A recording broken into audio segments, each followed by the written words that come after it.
안녕하세요. 정재환의 우리말 비타민입니다. 오늘은 설날입니다. 새해 복 많이 받으세요. 그런데요, 설날은 왜 설날일까요? 오늘은 설의 유래, 까치 설날의 유래, 설날 이름 변화 등에 대해 간단히 살펴보겠습니다. 말의 어원이나 유래를 밝히는 것은 쉽지 않습니다만, 그런 만큼 궁금하기도 합니다. 설은 삼간다는 뜻으로 새해의 첫날에 1년 동안 아무 탈 없이 지내게 해달라는 바람에서 연유했다는 설이 있고요. 섬다의 뜻에서 유래된 것으로 해가 지남에 따라 점차 늙어가는 처지를 서글퍼하는 데서 생겼을 것이라고도 합니다. 또한 설다, 낯설다는 뜻으로 새로운 시간 주기에 익숙하지 않다는, 그리하여 완전하지 않다는 의미에서 생겼다고도 합니다. 그런가 하면 한 해를 새로 세운다는 뜻의 서다에서 생겼을 것이라고도 하고 17세기 문헌에 설이 나이, 해를 뜻하는 말로 쓰인 것으로 보아 나이를 하나 더 먹는 날의 의미를 가진 것으로 보기도 합니다. 그러니까 나이를 세는 살이 변해 설이 됐다는 설입니다. 심지어는 새해 첫날 눈이 많이 내려 사람들이 설설 기어다닌다고 해서 설이라고도 합니다만 이건 믿거나 말거나입니다.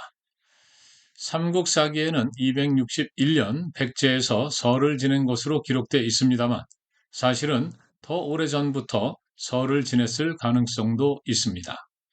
여하간 아주 오랫동안 설날은 음력 1월 1일이었습니다.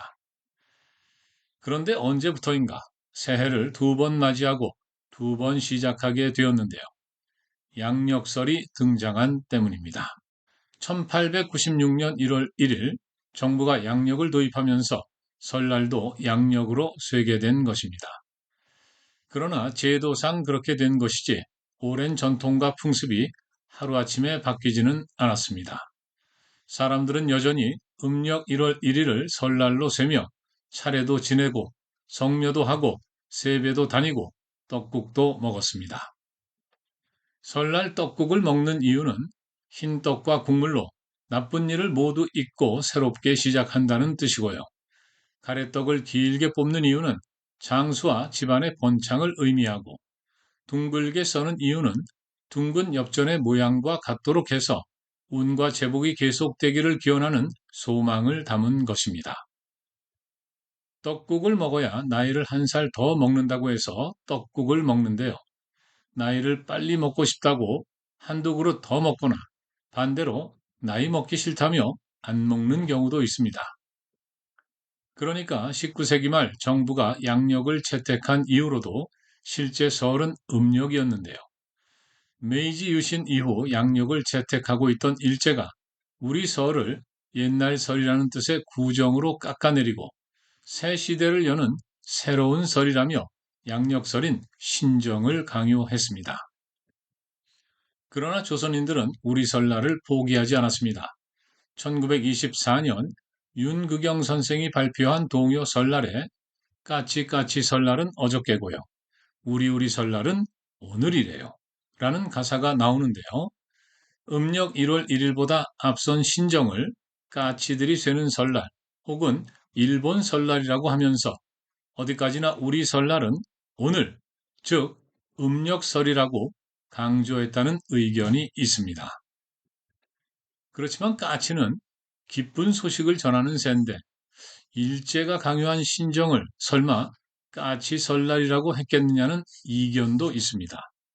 사실 일본에는 어딜 가나 까마귀가 많지요. 그래서인지 일본인들은 까마귀를 흉조라고 생각하지 않습니다. 날마다 보는 새를 흉조라고 생각하며 살 수는 없겠지요. 사실 까치 설날의 유래로는 다음 두 가지 설도 있습니다. 하나는 돌아가신 국어학자 서정범 교수의 주장인데요. 원래 금음날을 아찬설 또는 아치설이라 불렀다고 합니다. 아찬이나 아치는 순우리말로 작은 것을 뜻하는 말인데 설 전날을 작은 설이라고 해서 아치설이라고 했고 세월이 흐르면서 그 아치가 음이 비슷한 까치로 변형되었다는 겁니다. 또 하나는 삼국유사 기록에 따른 것인데요. 신라 소지왕 때 왕후가 한 스님과 모의하여 왕을 시해하려 했는데요. 까마귀와 쥐, 돼지, 용 등의 도움으로 이를 모면하였다고 합니다. 소지왕이 쥐, 돼지, 용 등은 모두 12지에 속하는 동물이라 기념하는 날이 있지만 까마귀만은 그런 날이 없어 설 바로 전날을 까마귀의 날이라 정해 주었는데 까마귀가 훗날 까치로 와전되었다는 겁니다. 이상 세 가지 중에 어느 하나를 정답이라고 단언하기 어렵습니다. 여하간 윤극영의 동요 설날에 나오는 까치 설날이 신정이 아니더라도 당시 방정환 선생과 함께 어린이 운동을 주도하던 윤극영 선생이 우리 문화와 우리 노래와 우리 어린이를 지키기 위한 활동의 일환으로 반달, 고드름 등 아름다운 우리말 동요를 만들었다는 것은 의심할 여지가 없습니다. 그럼 잠시 들어볼까요? 까치 설날은 어저께고요. 우리 설날은 오늘이래요. 곱고 고운 땡기도 내가 드리고 새로 사온 신발도 내가 신어요.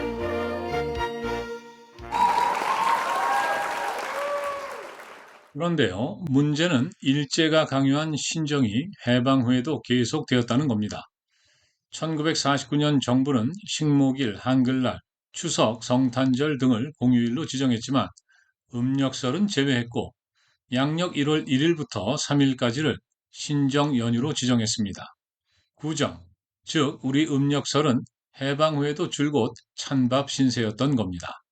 놀라운 일은 전두환 신군부 정권 때 발생했는데요. 1985년 1월 국민 다수의 희망을 받아들여 음력설에 민속의 날이라는 명칭을 붙여 공휴일로 지정한 겁니다. 음력설을 공휴일로 지정한 것도 만시지탄이었습니다만 민속의 날이라는 이름은 정말 어색했지요. 민속의 날이 뭐야? 그러고 보면 신정과 구정 사이의 갈등이 상당히 오랫동안 지속된 건데요. 음력설이 완전히 복원된 것은 1989년이었습니다. 1989년부터 음력 1월 1일을 설날로 호칭하고 연휴 기간을 3일로 연장했고요. 반면 신정 연휴는 1990년부터 3일에서 2일로, 1999년부터는 1월 1일 하루였고 명칭도 신정해서 그냥 1월 1일로 바꿨습니다. 2024년 설날은 양력으로는 2월 10일이고 연휴는 나흘간으로 9일에서 12일까지입니다. 그러니까 설날 이름의 변화는 설날, 구정, 민속의 날, 설날로 정리할 수 있겠는데요. 아직도 구정이니 신정이니 하는 분도 있지만 해마다 새해를 두 번 시작하는 것은 좀 어색하지요. 양력으로 12월 말이면 새해 연하장을 주고받습니다. 그런데 설날을 전후해서 똑같은 일을 되풀이합니다.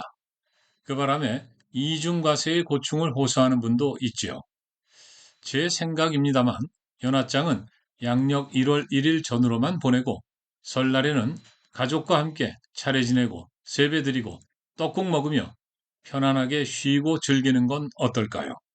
정재환의 우리말 비타민. 오늘도 시청해 주셔서 고맙습니다. 한글이 희망입니다. 아리아리!